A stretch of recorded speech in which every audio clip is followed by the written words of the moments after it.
Hi there. Come across the second show ever of The Dime with Skye D. We had a great first show. We're going to have an even better second show. Tonight's guest is Ian McGlone. Thank you for joining us and enjoy. Lay down, Ryan.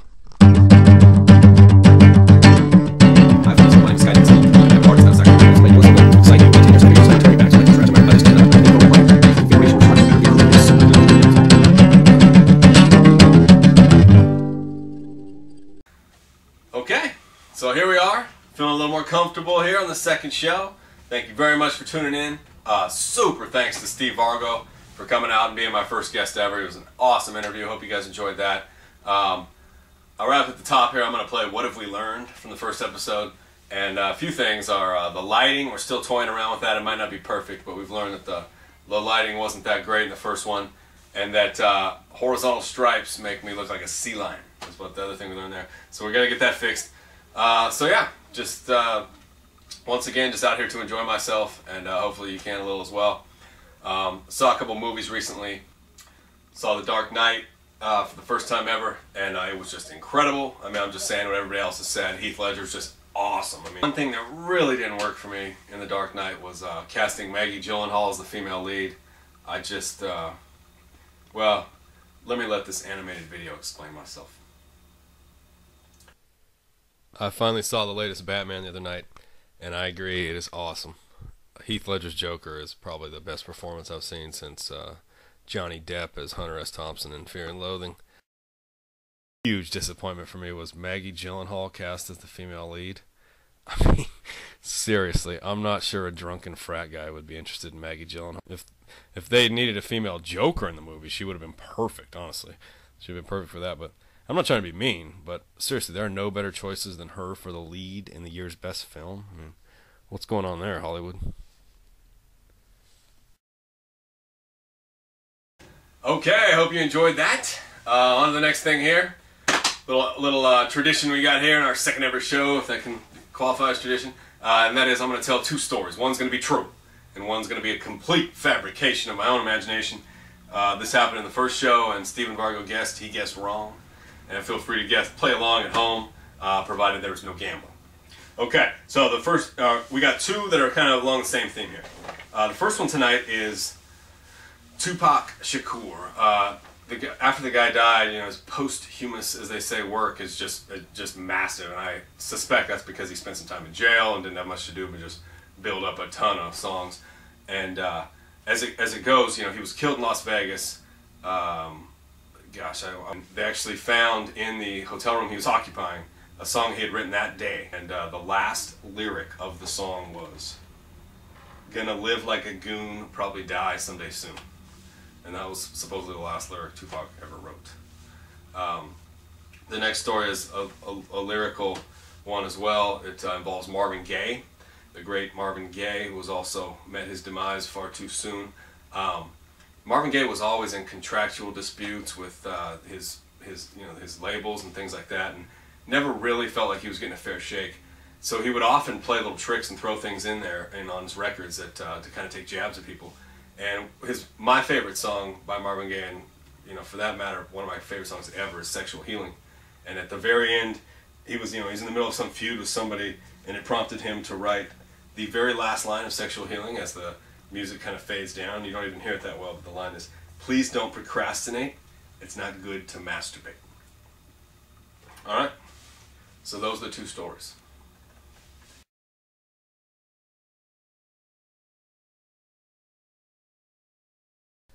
Folks, I'd like to welcome a very talented musician. Made his way to California from North Tonawanda, New York. Ian McGlone. I was told at some point by somebody that there's a city in Buffalo where the Erie Canal ends. Oh, yeah. And perhaps were you raised there as a child? I was. Met some of your very first friends? That's true. That's true. So what's North Tonawanda all about? North Tonawanda is a it was an industrial hub back around.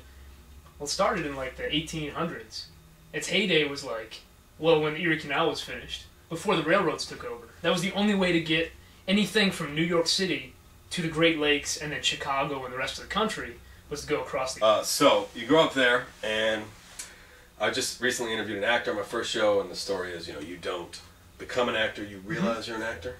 Okay. Would you say the same thing is true for a musician? You don't become a musician, you realize you're a musician, or was that? Yeah, I would. Yeah, I mean, music was always kind of a part of my life, but I'd say songwriting is what I really realized. And there was one time I was at a church camp, actually. My dad's a minister, so I used to go to church camps and stuff. And I went around singing this song in my head. I love to love you, baby. I love to love you, gal. It's just really cheesy. Really, I was 12, okay? Yeah. At any rate, I started singing it to all the fellow campers and the counselors, and I was like, "Who wrote this song? Who wrote this song?" Sure. And everybody's like, "I don't know." Just getting a little fever going. So I finally figured out that I guess I had written it. So, and then I started playing the guitar when I was a sophomore in high school. Oh, is that right? Okay. Yeah, and I picked up the guitar so that I could write songs. So I personally, my parents and grandparents tried to get me into the piano at a very young age. And I could have been, who knows, I could have been a concert pianist, or at least a big pianist. And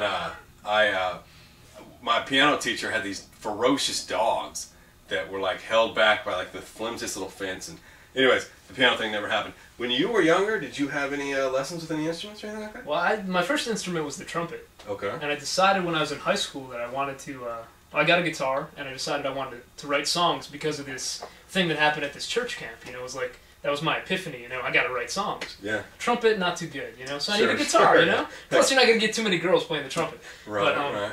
So I told my band teacher at the time that I wanted to quit band and start singing in the choir. And you know what this guy told me? He said, "You can't sing. You're a horn player." Wow. Tudini!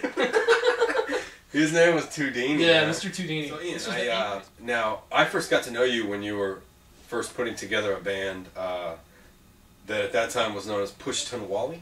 Yes. And it later became Push Tonawanda. Yes. And I must say, the CD you guys produced called The Road Goes Narrow in what would have been probably the late 2007 was one of the, I still play that CD in my top 5 rotation.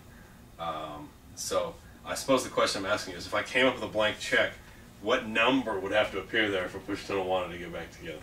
Well, it's not just me, man. It's you got a lot of other people involved. Sure, there was there's Vitaly on violin, there was Alex on bass, there was the name of the drummer was Frank French.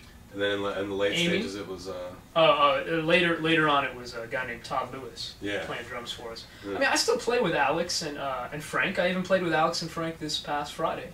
And I play with Amy now and again too, but she's got her own thing going on. And I mean, Yevgeny, the violin player, I haven't talked to him in a long time. Oh, is that right? Yeah. The Russian violinist. You got your normal 9-to-5 job that you work 40 hours a week.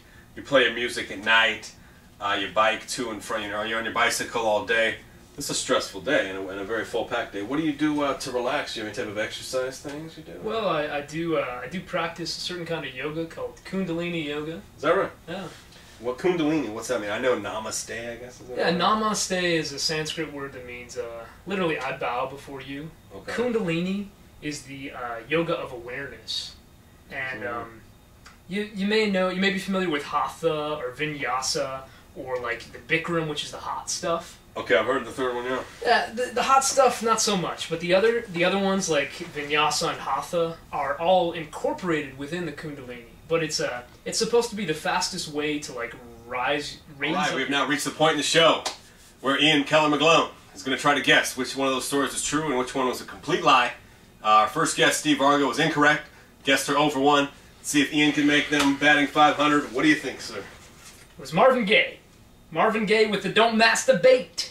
Is the correct one? That was the correct answer! All right, here's your answer.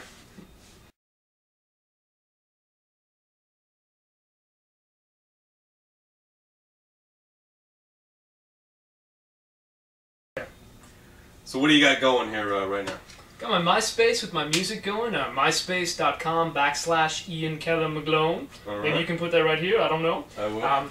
And I'm going to be teaching yoga at Deep Art and Yoga starting Saturday morning.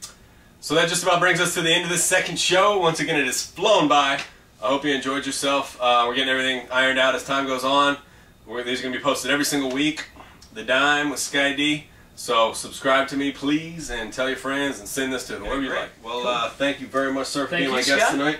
Could not have chosen a better second guest, and we'll see you back here next week.